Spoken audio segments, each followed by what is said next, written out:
Hi friends. வருஷத்தில் ஒரு நாள் நம்ம ரிலேஷன் எல்லாம் ஒன்றா சேர்ந்து ஒரு இடத்துக்கு போகிறோம் அப்படின்னா அது ரொம்ப சந்தோஷமாக இருக்கும். அந்த இடத்துக்கு எல்லா ரிலேஷனும் போய் நம்ம மட்டும் போகலைன்னா கொஞ்சம் கஷ்டமாக தான் இருக்கும்.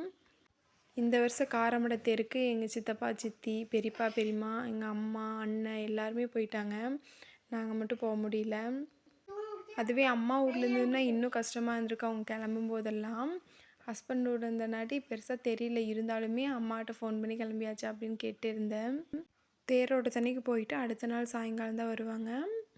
நான் தேரோட தண்ணிக்கு ஃபோன் பண்ணி பேசின அம்மா கூட. அப்புறம் அடுத்த நாள் வந்து சரி சாமியெல்லாம் கும்பிடுவாங்க அப்படின்ட்டு நான் கூப்பிடல. அவ்வளோக்கா தெரியல எனக்கு. அப்புறம் சாயங்காலம் ஆக ஆக அவங்க எல்லாம் ஸ்டேட்டஸ் எல்லாம் வைக்க தான் எனக்கு ரொம்ப கஷ்டமாக இருந்துச்சு. சரி நம்ம போகலையே எல்லாருமே போயிருக்கிறாங்களே அப்படின்னு சொல்லிட்டு. ஆளுக்கு ஒரு ஸ்டேட்டஸ் வைக்கிறாங்க. ஸ்டேட்டஸை பார்க்க தான் நமக்கு போகாமல் விட்டேங்கிற ஃபீல் அதிகமாகுது. தேரோட்டத்தன்னைக்கு தேர் இழுக்கிறத பார்த்துட்டு முடிஞ்சால் உள்ள போய் நைட் சாமி கும்பிட முடியும். இல்லைன்னா வந்து மடத்தில் தங்கிக்குவோம். அடுத்த நாள் காலையில் பந்த சேர்வை எடுத்துகிட்டு கோயில் சுற்றி வந்து சாமி உள்ளே போய் பார்த்து கும்பிட்டு அப்புறம் மடத்தில் வந்து மத்தியானம் சமையல் செஞ்சு படைச்சு சங்கநாதம் பண்ணி சாமி கும்பிட்டு அதுக்கப்புறம் சாப்பிட்டு அப்புறம் அன்றைக்கி சாயங்காலம் ஆயிரும் வீட்டுக்கு வரக்கு.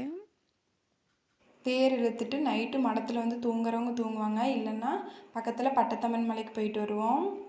அடுத்த நாள் பந்த செருவெல்லாம் எடுத்து சாமி கும்பிட்டு கிளம்பும்போது தென் திருப்பதிக்கு போயிட்டு அப்படியே வீட்டுக்கு போயிடுவோம். இந்த மாதிரி ஒரு இடத்துக்கு ரிலேஷனெல்லாம் போய் நீங்கள் போகலேன்னு ஃபீல் பண்ணியிருக்கிறீங்களா? அது ஸ்டேட்டஸை பார்த்து ஃபீல் பண்ணியிருக்கிறீங்களா?